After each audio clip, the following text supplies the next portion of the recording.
Thank you. You're welcome. Welcome to Robin.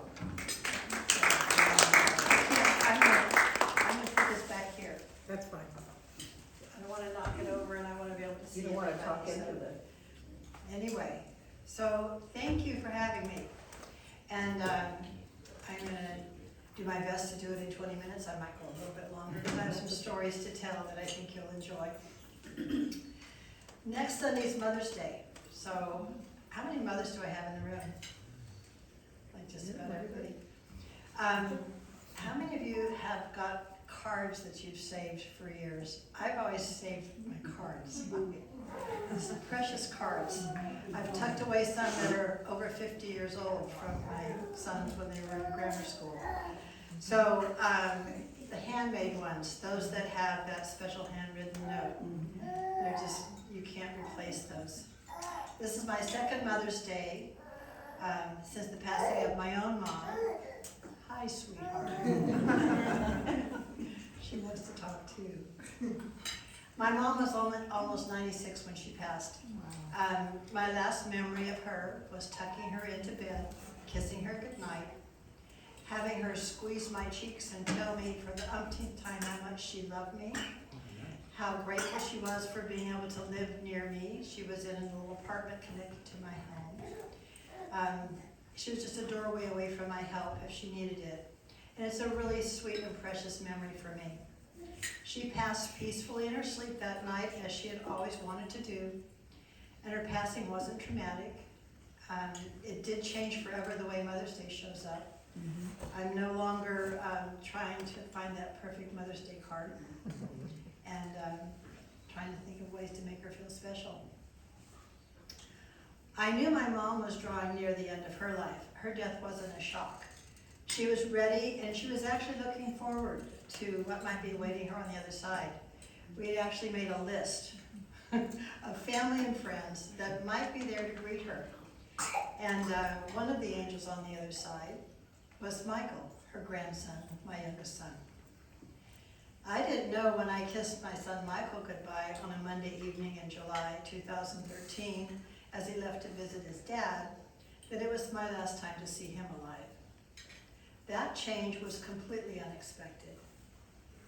Yet my last memories of Michael are also extra sweet. Somehow he must have known. He told me again how much he loved me. He told me how grateful he was to have me as his mom. And those sweet memories have sustained me over the years. I would give anything to have one of his hugs today. Or to see him, which he usually did on Mother's Day. He would be taking a last-minute dash to the corner store to get a card. And he'd come in with this big smile and flowers in his hand. However, one of the precious life lessons his death taught me is to pay attention to the beauty of the now moment. Not to miss it by being sad and wishing things were different.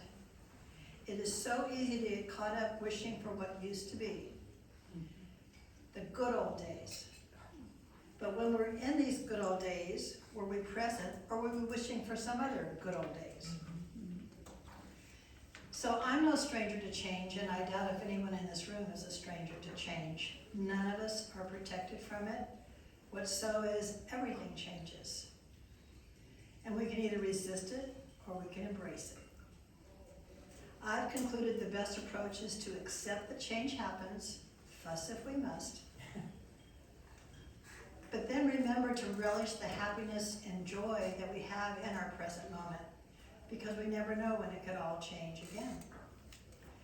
I know I'm not the only one in this room who's had the proverbial rug pulled out from under them, or been punched in the gut with some devastating news.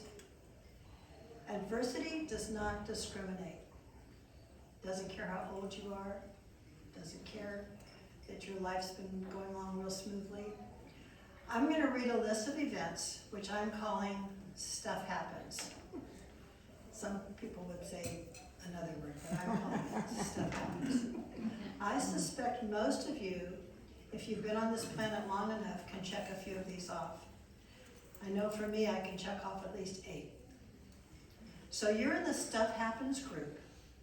If you've ever lost someone you truly loved, ever had your heart broken, struggled through an acrimonious divorce, or been the victim of infidelity. You're in the group if you've ever lived through a natural disaster, have been bullied, or made to feel useless. You're included if you've been through a financial crisis, bankruptcy, homelessness, eviction, a short sale, or a foreclosure.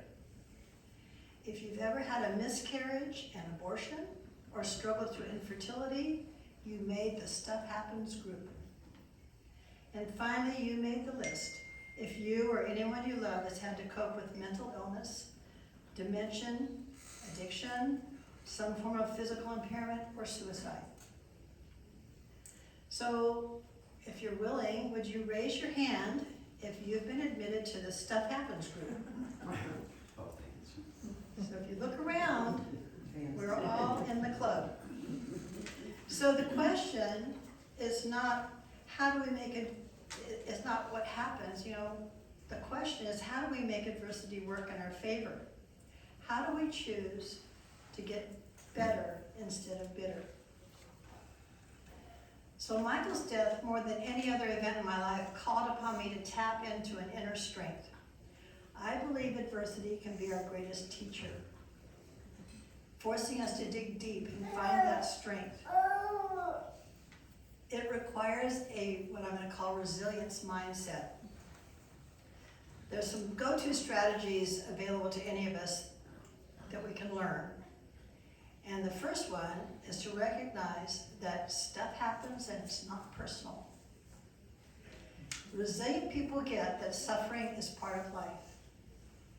They don't go looking for it, but they don't feel discriminated against when tough times come. They don't ask, why me? Instead, they ask, what did this come to teach me? Or can I find a gift in this? Second, they focus on what you can change. This is along the lines of AA, the Serenity Prayer, if you're familiar with the Serenity Prayer. God grant me the serenity to accept the things I cannot change, the courage to change the things I can, and the wisdom to know the difference. Resilient people are really good at choosing carefully where they place their attention, focusing on the things they can change, and accepting the things they cannot. As humans, we're kind of hardwired to notice the negative. Resilient people are good at tuning into the good while not ignoring the negative. We find ways to feel gratitude, to appreciate the beauty present in the moment, and not miss the good by focusing on what is lost. This requires deliberate, ongoing effort to tune into the positive. And third, pay attention and direct your thoughts. It turns out it's not what happens to us, but how we choose to respond to what happens to us that makes all the difference. Resilient people notice their inner process, and they pay attention to choices they are making. They ask themselves, is what I'm doing, how I'm thinking or acting, helping or harming me? For me, I could see that thoughts beginning with, what if, wish I'd have, why didn't I, and if only, the list goes on. Those thoughts, entertaining those thoughts, only drove me deeper into my grief. They are also rooted in the past, where you have absolutely no power to make a difference. So I learned to shift my focus, moment by moment, to something I could be grateful for. Often it was a happy memory, and it helped rather than harmed me. Who's heard the phrase, this too shall pass? Well, it's true for both the good news and the bad news. It isn't just a helpful phrase when things are tough. It's a great reminder to appreciate your blessings and keep our love tanks full. One of the best ways to fill a love tank is to give away all the love you can and watch it return tenfold. It's also the best way to create a soft landing whenever change does knock you over. Parental bereavement is widely acknowledged as the hardest of losses to bear. I tried to capture the most helpful tools in my books written after Michael's passing, the most recent being Tilling the Sacred Soil of Sorrow, Tools for Living Joyfully from a Broken Open Heart. That's the book that's over there in the basket. These are tools that work, and those of us that use them are proof positive that we can rise up from adversity, even from the death of a child, no matter how old that child is. It's absolutely possible to make yourself think and act in certain ways that help you navigate tough times. It's absolutely possible to cultivate resilience. Resilience isn't elusive. It requires a willingness to play an active role in your healing. It requires a willingness to give up being a victim when our lives veer off in some terrible direction. When we choose a different thought, it leads to a different feeling and different outcomes. We become the director of our lives, the captains of our destiny. And we can ask, if life were a book and we were the author, how would we want that story to go? Are we choosing to be the hero or the victim in our very own story? When approaching adversity from this perspective, we become curious. We embrace change. We begin to explore and empower the thoughts that lead us in a positive direction, causing us to expand our view. And our answers can open up new ways of thinking and new possibilities. I have learned from my own experience that the soil of sorrow can be rich with blessings, but only if we use it to grow our spirit. The temptation exists to let it devastate and bury us, rather than elevate and open us, to grow bitter instead of better. So life is full of contrast and choices. We're living in a world of opposites. Fear and love, light and darkness, joy and sorrow, grief and grace, a world of dualities and contrasts. We are constantly faced with making choices. Where we focus our attention, what we choose to notice, can make all the difference in how life shows up for us. I'm going to introduce you to 3 of my heroes when it comes to conscious, courageous choosing. Wild Bill Cody, Pollyanna, and Viktor Frankl. In 1939, Wild Bill Cody, and that was his camp nickname because his real name was about 10 syllables of Polish. He made a powerful, courageous choice when Nazi soldiers gunned down his entire family right before his eyes. Wild Bill says, "We lived in the Jewish section of Warsaw. My wife, our 2 daughters, and our 3 little boys. When the Germans reached our street, they lined everyone against the wall and opened up with machine guns. I begged to be allowed to die with my family, but because I spoke German, they put me to work in a work group.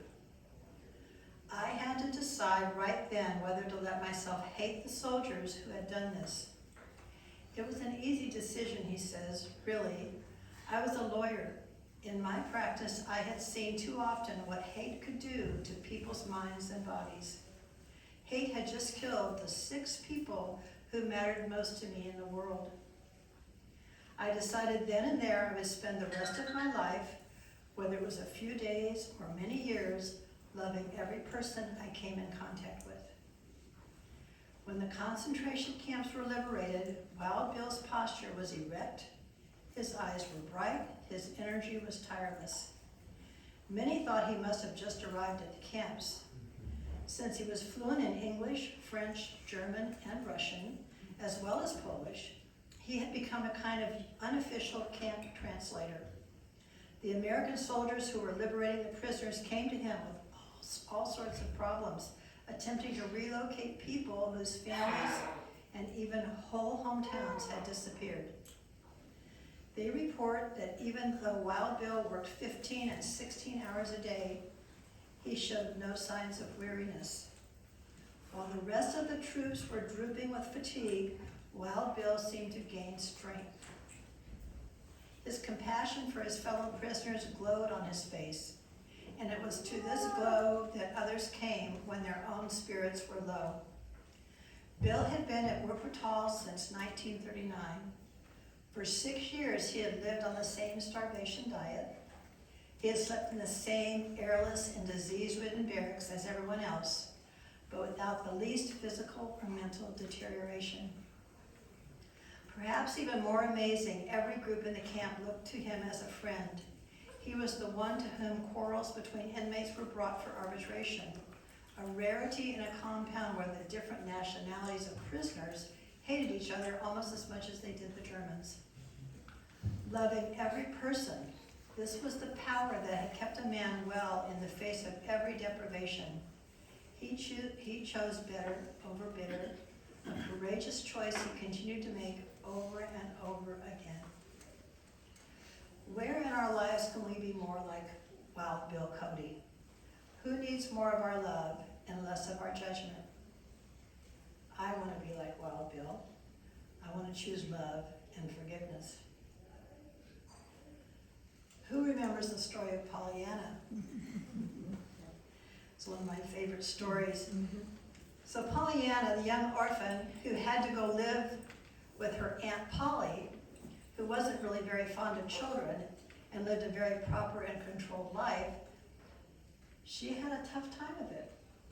I've been called Pollyanna more than once, and at times have proudly defended that positive, optimistic attitude towards life. At other times, I've been less courageous and kept quiet. Pollyanny-ish has become a derogatory term used to put down someone who isn't being realistic, is in denial, not facing facts, is being simplistic and naive. Who wants those labels slapped on them? However, if you read the story of Pollyanna, she was taught by her father to play the glad game. The goal was to try and find something to be glad about in every circumstance. You see, says Pollyanna, when you are hunting for the glad things, you sort of forget about the sad things. Her way of being glad transformed an entire town. Jack Canfield is one of my favorite teachers. He's noted for his Chicken Soup for the Soul books and his role on The Secret. He has courses and books on self-esteem and success principles. Canfield's formula for success is simple. It's E plus R equals O. Event plus response equals outcome. We cannot control the event. Most of us have tried that, found it doesn't work. But we can affect the outcome by our response to the event, and we must become what I call conscious choosers. Pollyanna is a work of fiction, yet the story points to a truth that is very real. We are the ones who get to choose what things mean and name them either good or bad. We get to play our own version of the glad game. This capacity for choosing how we will respond is our point of power. How often are we really consciously aware of our choices? Being able to consciously choose requires being aware that a choice is even available to us. There's a certain awakefulness to our inner world that is called for. I want to be like Pollyanna and hunt for the glad things. Someone who knew and powerfully demonstrated his freedom to choose his responses is Austrian psychiatrist Viktor Frankl. He's the author of Man's Search for Meaning. Frankl was in his 30s when he was captured and survived almost 4 years in multiple Nazi concentration camps, including Auschwitz. He lived to be 92, actively practicing, publishing, teaching, and making a difference. Like Wild Bill Cody, Frankl made courageous choices. Even in the worst, unimaginable, inhumane circumstances, he held firm to the belief that man's spirit can rise above his surroundings. He writes, when we are no longer able to change a situation, we are challenged to change ourselves. Often it is just such an exceptionally difficult external situation which gives man the opportunity to grow spiritually. When Frankl was being processed by the SS into his first camp, he stood naked in front of his captors, stripped of his name, his identity, His clothing, even all of his body hair was shaved off. He became a number tattooed on his arm. He was separated from his beloved wife and his parents. He never saw them again, as not one of them survived. The guards destroyed his only copy of a manuscript containing his life's work on logotherapy, and finally even made him remove his thin gold wedding band. Nothing was left. Yet Frankl realized that no one could force him to give up hope, or to hate, or to let go of the possibility that he would survive and be able to continue his work as a psychiatrist. He writes, "The experiences of camp life show that man does have a choice of action. We who lived in concentration camps can remember the men who walked through the huts, comforting others, giving away their last piece of bread. They may have been few in number, but they offer sufficient proof that everything can be taken from a man but one thing, the last of the human freedoms, to choose one's attitude in any given set of circumstances, to choose one's own way. Life is never made unbearable by circumstances, but only by lack of meaning and purpose." I want to be like Frankl and choose hope. We may not be in concentration camps like Wild Bill and Frankl, and yet we all have times when tragedy strikes, when the pain and sorrow are so intense that it makes finding a blessing nearly impossible. Those times when we are plunged into what St. Thomas Aquinas and St. John of the Cross called the dark night of the soul, where everything we believed about ourselves gets turned upside down, when it feels like we've been cut off from our joy. Albert Einstein is known for saying that the most important decision we make is whether we believe we live in a friendly or a hostile universe. Is life for us or against us? Are we the victim or the hero? When faced with our own dark night of the soul, is it possible to maintain a belief that we are living in a friendly, loving universe that is conspiring in our favor, urging us to grow and become all that we can? Any event which breaks open our hearts with the sword of sorrow brings us face to face with the challenge to change and grow spiritually, to make sense of it all and to demand a blessing. We can become conscious, courageous choosers. It didn't feel like a friendly universe when I got the phone call. My practice of looking for the blessing and knowing I get to choose my response met its greatest challenge on Thursday, July 25th, 2013. The day began softly, quietly, just an ordinary day. The morning coolness from our Sacramento Delta breeze blew gently through my open windows. It was a beautiful summer day just beginning. My morning cup of coffee was brewing as I emptied the dishwasher. My youngest son, Michael, age 36, was away visiting his dad.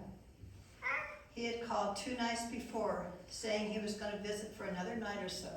I was actually with Diana when he called me. Only the morning sounds of the birds and squirrels and wind chimes filled the air until my phone chirped from my bedroom nightstand at 7:35 a.m.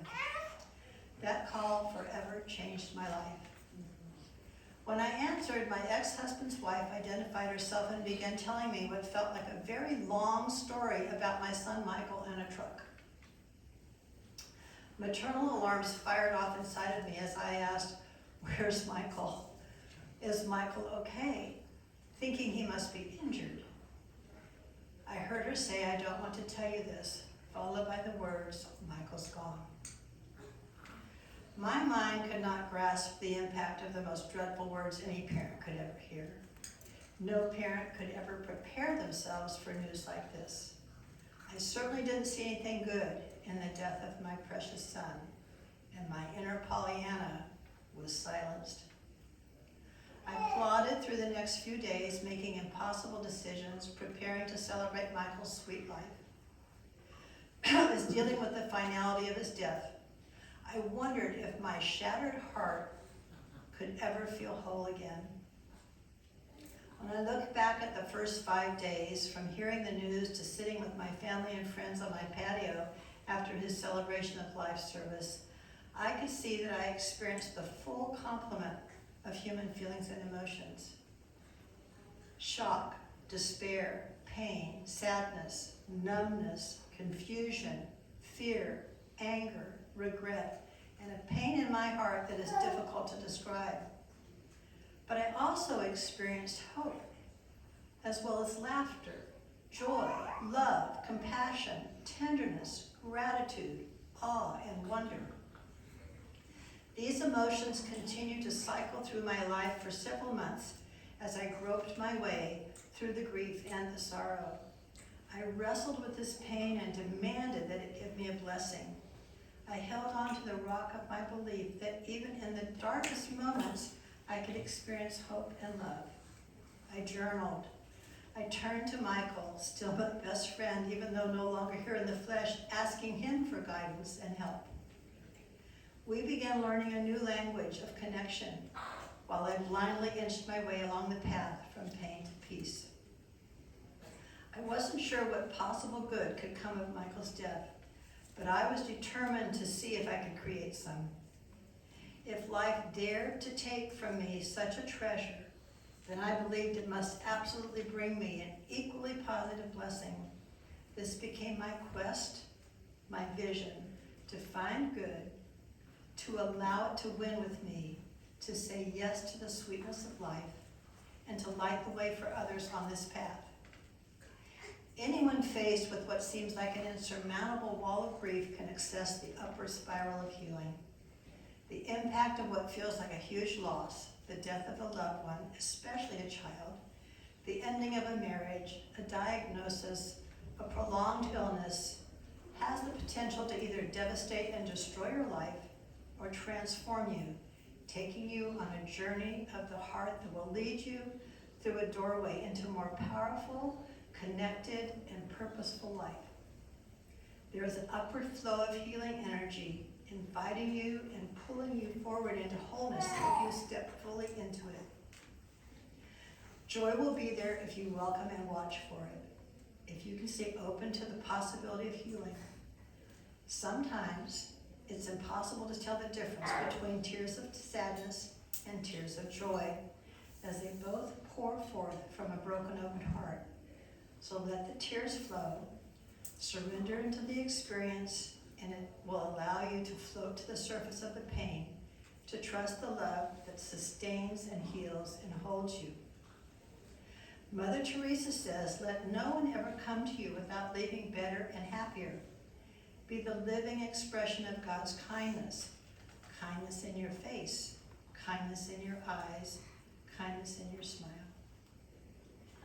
She goes on to say the greatest disease in the world today is being unwanted, unloved, and uncared for. We can cure physical diseases with medicine, but the only cure for loneliness, despair, and hopelessness is love. There are many in the world dying for a piece of bread, but many more are dying for a little love. What is this love that sustained Wild Bill? This love that Mother Teresa speaks of and demonstrated in her life. It is the divine feminine in all of us, the very purest and most gentle aspect of the love in our hearts, the kindness and sweetness we feel as mother. She lives within each of us, male and female. She gives her love to you through the whispering of her voice within your heart. Such love is always there to comfort you and to reassure you. Sometimes she's campaigning for peace or tending to wounded soldiers. Sometimes she's in the darkest of prisons. And sometimes she's a tiny nun ministering to the poor. She is the love that holds the newborn, and she is your comforter when your heart breaks. She expresses herself in the loving feelings that arise in our hearts, and she opens the doorways to our soul. She's always with us. This love surrounds and enfolds us, protects and watches over us. Wherever we are, she is right there with us. When we choose to recognize, embrace, and express this divine mother nurture energy within each of us, we are never alone. Wouldn't a world transformed by motherly love be a world where everyone received what they needed in the way of safety, food, shelter, love, acceptance, and freedom? Mother Teresa knew this, while Bill Cody knew this. While setting aside Mother's Day as a time for outpourings of love and appreciation for our moms is a lovely thing to do, we can also see Mother's Day as a call to extend that ideal motherly love beyond our own family circle and spread it out into the world every day. Let's honor the divine mother nurture within all of us. Let's begin to channel some Mother Teresa kindness to those who are dying for a little motherly love. Did you know that the very roots of Mother's Day grew out of a desire to mobilize and organize women to create peace, lower infant mortality, and tend to the wounded? Here's the history. Journey back with me to the year 1850, where we meet a woman who, like Mother Teresa, lived with compassion, courage, and determination. In a little Appalachian town called Webster in the state of Virginia, 18-year-old Anne Reeves Jarvis was just beginning her life as a wife and anticipating becoming a mother. Her father was a minister and her husband was a merchant.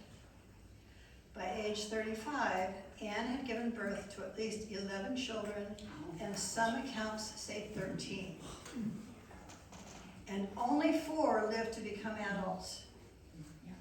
Measles, typhoid fever, diphtheria, and other now preventable diseases claimed most of her children. She wasn't alone. The statistics for infant mortality in the US in 1850 shows 4 out of 10 babies didn't live to see age 5. So here's a woman who buried twice as many babies as she raised. Anne could have easily given up in her grief, but her vision of saving lives and making a difference spurred her on. She took her pain and she channeled it for good. She chose to organize and educate mothers about milk contamination and poor sanitary conditions, 2 leading causes of infant mortality. She started a club of women to raise money for medicine. She called her organization the Mother's Day Work Clubs. She hired women to work in families where the mothers suffered from tuberculosis or other health problems. She developed programs to inspect milk long before there were state requirements. Throughout her life, Anne continued calling for and organizing women to take an active political role in promoting peace. Her prayer, I hope that someone, sometime, will found a memorial Mother's Day commemorating her for the matchless service she renders to humanity in every field of life. She's entitled to it. It was Anne's 9th child, 12-year-old Anna Jarvis, who, upon overhearing her mother's prayer, nurtured that seed into the holiday we celebrate next week. So cute. Happy Mother's Day. Happy Mother's Day. When Anne Jarvis died in 1905, it was his daughter Anna, who had never had children of her own, who organized the first Mother's Day observances to fulfill her mother's prayer and honor her mom. In 1914, President Woodrow Wilson officially set aside the second Sunday in May for Mother's Day. This year, it's estimated we'll spend in the United States about $20 billion on cards, flowers, candies, gifts, and brunches for mom. Our world still cries out for that same nurturing energy that Anne Reeves Jarvis and her daughter Anna wanted to honor. That same nurturing energy embodied in Mother Teresa and Wild Bill Cody. Here's one last story for you. It's about peace, but to me it's also about love. There once was a king who offered a prize to the artist who would paint the best picture of peace. Many artists tried. The king looked at all the pictures, but there were only 2 he really liked, and he had to choose between them. One was a picture of a very calm lake. The lake was a perfect mirror for peaceful, towering mountains were all around it. Overhead was a blue sky with fluffy white clouds, and all who saw this picture thought that it was the perfect picture of peace. The other picture had mountains too, but these were rugged and bare. Above was an angry sky from which rain fell and which lightning played. Down the side of the mountain tumbled a foaming waterfall. This did not look peaceful at all. But when the king looked, he saw behind the waterfall a tiny bush growing in a crack. The crack was in a rock, and in the bush, a mother bird had built her nest. There in the midst of the rush of angry water sat the mother bird on her nest. Perfect peace. So which picture do you think won the prize? The king chose the second picture because, explained the king, peace does not mean to be in a place where there's no noise, trouble, or hard work. Peace means to be in the midst of all those things and still be calm in your heart. That is the real meaning of peace. To be in the midst of adversity and keep your heart open and spilling over with love. This is the practice that leads to inner peace and tranquility. It's impossible to give too much love away. I've given love away in the books that I've written with the intention of helping people heal from grief. With the weekly column I write called Morning Cup of Joy. I've infused love into the dolls and the stuffies that I make to give away to children in crisis. Lots of that love just rubs off on my family, my friends, and my clients, and I hope you felt some of it today.